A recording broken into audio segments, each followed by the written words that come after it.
Australia is a continent shaped by time, distance, and contrast. Geologically, it sits on one of the most stable tectonic plates on Earth, known as the Indo-Australian Plate. Unlike regions along the Pacific Ring of Fire, a zone around the Pacific Ocean where earthquakes and volcanoes are common, Australia experiences very little seismic or volcanic activity. This long-term stability has allowed its landscapes to evolve slowly over immense stretches of time. Because of this, Australia looks very different from younger, more active continents. It is the flattest inhabited continent on Earth, with an average elevation of just over 300 meters above sea level. Most of its mountains formed hundreds of millions of years ago and have since been worn down by erosion, leaving behind wide plains, low ranges, and gently rolling terrain. What you see today is not a landscape still being built, but one that has already been shaped and reshaped for an incredibly long time. Along the eastern side of the continent runs the Great Dividing Range. It stretches for more than 3,500 kilometers, from northern Queensland all the way down through New South Wales into Victoria. While it is not especially high compared to major mountain ranges around the world, it plays an important role in shaping Australia's climate. Moist air from the Pacific Ocean moves inland and rises as it meets the range. As it rises, it cools and releases rain, creating fertile conditions along the coast. This is one of the reasons why major cities such as Sydney and Brisbane developed along the eastern edge of the continent, where rainfall is more reliable and vegetation is more abundant. But just beyond the mountains, conditions begin to change. On the western side of the range, rainfall drops off sharply. This is known as a rain shadow effect. The further inland you travel, the drier it becomes. Forests give way to grasslands and eventually to desert. This gradual transition leads into Australia's vast interior, where arid and semi-arid landscapes dominate. Deserts such as the Simpson Desert and the Great Victoria Desert cover large areas of the continent. These regions are defined by low rainfall, extreme temperatures, and sparse vegetation. However, they are not empty. They are environments shaped by survival where plants and animals have adapted to conditions that can change quickly and dramatically. While the interior is dry, the edges of the continent tell a very different story. Off the northeast coast lies the Great Barrier Reef. Stretching for more than 2,300 kilometers, it is the largest coral reef system in the world. It contains thousands of individual reefs and supports an enormous variety of marine life. This contrast between a dry interior and a vibrant coastal system is one of the defining features of Australia. It is a continent where extremes exist side by side. Moving inland again, the geology becomes even older. In regions such as the Pilbara in Western Australia, some of the rocks date back over 3 billion years. These are among the oldest exposed rocks on Earth, offering a rare look into the early history of the planet. They have remained relatively unchanged for vast periods of time, shaped more by erosion than by tectonic forces. Further toward the center of the continent, one of Australia's most recognizable landmarks rises from the desert. Uluru stands as a massive sandstone formation, visible from many kilometers away. It is part of a much larger geological system that extends beneath the surface. The rock itself formed hundreds of millions of years ago, created by layers of sediment that were compressed and later exposed through erosion. What appears as a single structure is actually part of a much bigger story hidden underground. Australia's climate varies widely depending on location. In the north, the climate is tropical, with clearly defined wet and dry seasons. During the wet season, heavy rainfall can transform the landscape. Rivers fill, floodplains expand, and vegetation grows rapidly in response to the sudden availability of water. In contrast, the dry season brings long periods of heat and little rainfall, returning the landscape to a more subdued state. Further south, conditions become more temperate. Regions such as Victoria and southern New South Wales experience cooler winters and more consistent rainfall throughout the year. This allows for a different type of vegetation, including forests, farmland, and grasslands. West of Sydney, the Blue Mountains offer a clear example of how geography shapes the environment. Despite the name, they are not steep mountains in the traditional sense, but rather a high plateau that has been deeply cut by rivers over time.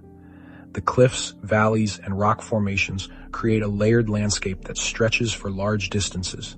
The blue haze that gives the region its name comes from eucalyptus trees, which release tiny oil particles into the air. These particles scatter light, giving the area its distinctive appearance. Further south again, the Victorian High Country introduces a very different environment. This region includes some of the highest elevations on the mainland, with alpine conditions that bring snow during winter months. It also plays an important role in Australia's water systems, feeding rivers that flow into the Murray-Darling Basin. Nearby, Mount Macedon rises above the surrounding plains of Victoria. Unlike much of the flatter terrain, this area has a cooler climate and supports dense vegetation. Its volcanic origins set it apart from the older, more eroded landscapes around it. Not far from here stands Hanging Rock, a striking volcanic formation that rises abruptly from the flat terrain. Formed millions of years ago, it is made up of unusual rock structures shaped by erosion into pinnacles and narrow passageways. Its isolated appearance has made it one of Victoria's most recognizable landmarks, further known through the story of Picnic at Hanging Rock. Together, Mount Macedon and Hanging Rock highlight how localized volcanic activity has created features that stand out clearly against the broader landscape. These variations show how even relatively small changes in elevation can influence climate and vegetation across the continent. As you move further west, the land becomes flatter and more open. One of the most striking examples is the Nullarbor Plain. This vast, almost completely treeless area stretches across southern Australia and is one of the largest limestone karst landscapes in the world. Its name comes from Latin, meaning no trees, which accurately describes its appearance. Beneath the surface, extensive cave systems have formed over time, shaped by the slow movement of water through limestone. Above ground, the landscape appears simple, but below it lies a complex network of geological formations. Australia's coastline is another defining feature. It extends for more than 25,000 kilometers, not including offshore islands, and includes a wide range of environments. In some areas, tropical reefs and sandy beaches dominate. In others, particularly along the southern coast, steep cliffs meet the ocean, shaped by constant wave action over long periods of time. This long coastline also explains why most of Australia's population is concentrated near the edges of the continent. Major cities have developed where conditions are more favorable. Melbourne sits along Port Phillip Bay and is known for its variable weather and cooler climate. Adelaide lies between the coast and nearby ranges, benefiting from a Mediterranean climate with warm summers and mild winters. On the west coast, Perth is one of the most isolated major cities in the world, separated from the eastern states by vast stretches of desert. Further north, Brisbane experiences a warmer climate, while Sydney combines coastal conditions with the influence of nearby highlands. To the south of the mainland, Tasmania offers a different perspective on Australia's geography. Separated by the Bass Strait, it features rugged terrain, dense forests, and cooler temperatures. Hobart, located along the Derwent River, has a maritime climate influenced by the Southern Ocean. This gives it a cooler and often more changeable weather pattern compared to mainland cities. Tasmania's landscapes were shaped in part by glacial activity during past ice ages, which carved valleys and influenced its terrain in ways not seen across most of mainland Australia. Australia's natural systems are closely tied to its geography. The cassowary, found in the rainforests of northern Queensland, is one example of how species have adapted to specific environments. This large, flightless bird plays an important role in seed dispersal, helping maintain the structure of rainforest ecosystems. Across the continent, plants and animals have adapted to conditions that are often dry, nutrient-poor, and prone to fire. Eucalyptus forests dominate many regions, with trees that are well-suited to survive drought and regenerate after bushfires. Australia is also rich in natural resources. It is one of the world's leading exporters of iron ore, coal, and natural gas. Mining operations are often located far from major cities, requiring large-scale infrastructure to transport materials to ports along the coast. This connection between inland resources and coastal access is another example of how geography continues to shape the country. Australia is a continent where age, climate, and isolation come together to create something distinctive. From ancient rock formations to modern cities, from dry deserts to tropical reefs, the landscape reflects processes that have taken place over immense periods of time. And while much of it appears stable, it is still constantly shaped by climate, water, and life itself. Australia's geography does not end at the coastline. Beyond the land itself, the surrounding oceans play a major role in shaping climate, ecosystems, and even patterns of life along the continent's edges. Warm ocean currents flow down the eastern coast, helping to support marine biodiversity and influencing weather systems that move inland. These currents contribute to the conditions that allow coral systems like the Great Barrier Reef to exist. Further south, colder waters rise from the Southern Ocean, creating a very different marine environment. This shift in temperature across relatively short distances adds to the diversity of Australia's coastal ecosystems. Along the northeastern edge of the continent, one of the oldest surviving ecosystems on Earth continues to grow. The Daintree Rainforest is estimated to be over 180 million years old.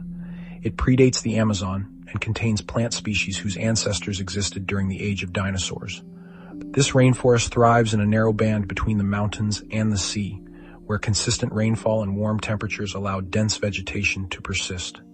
Within this environment, species have evolved in isolation for long periods of time, resulting in ecosystems that are both complex and highly specialized. As mentioned before, the Daintree is the native habitat of the cassowary. Without animals like the cassowary, many plant species would struggle to reproduce effectively. Moving away from the rainforest and back into more open landscapes, Australia's wildlife continues to reflect adaptation to environment. Kangaroos are among the most recognizable animals on the continent, and their movement is closely tied to geography. Instead of walking or running in the traditional sense, kangaroos hop using powerful hind legs. This form of movement allows them to travel long distances efficiently, particularly across open and dry terrain. It also reduces energy use, which is important in environments where food and water can be limited. In contrast to the land, the surrounding oceans support entirely different types of life. Off the southern and western coasts, cooler waters are home to species such as the great white shark. These large predators are well adapted to temperate marine environments and are often found along coastlines where seals and other prey are present. Australia's long coastline and varied ocean conditions make it one of the key regions in the world for marine biodiversity, including both tropical and temperate species. Back on land, the scale of Australia becomes more apparent when moving through its interior. Between major cities, vast distances are broken up by small towns, many of which have developed around natural resources or key transport routes. Coober Pedy is one of the most distinctive examples. Located in the arid interior of South Australia, it is known as one of the world's primary sources of opal. Temperatures in this region can be extremely high, often exceeding 40 degrees Celsius in summer. To adapt, much of the town has been built underground, with homes, shops, and even churches carved into the rock. These underground structures, known as dugouts, maintain more stable and cooler temperatures compared to the surface. The surrounding landscape is dry, flat, and sparsely vegetated, shaped by both natural conditions and decades of mining activity. Coober Pedy reflects how settlement in Australia is often closely tied to geography, where extreme environments and natural resources influence how and where people live. Australia's mineral wealth is one of the defining features of its modern economy. The continent is one of the largest exporters of iron ore in the world, with much of this production coming from Western Australia. Coal, natural gas, gold, and other minerals are also extracted in significant quantities, making Australia a major player in global resource markets. These resources are typically transported from inland mining regions to coastal ports, where they are shipped to international markets. This connection between the interior and the coastline highlights how geography continues to shape economic activity. At the same time, agriculture plays a key role in regions where conditions allow. The Murray-Darling Basin, fed by rivers originating in higher elevation areas, such as the Victorian High Country, supports large-scale farming operations. Water availability in this basin is critical, and its management is closely tied to both climate patterns and geography. Australia's weather systems can vary greatly depending on location and time of year.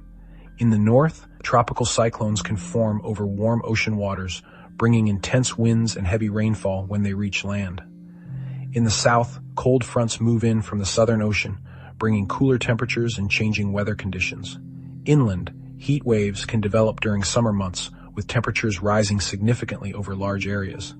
These weather patterns are influenced by ocean temperatures, atmospheric circulation, and the continent's relatively flat terrain.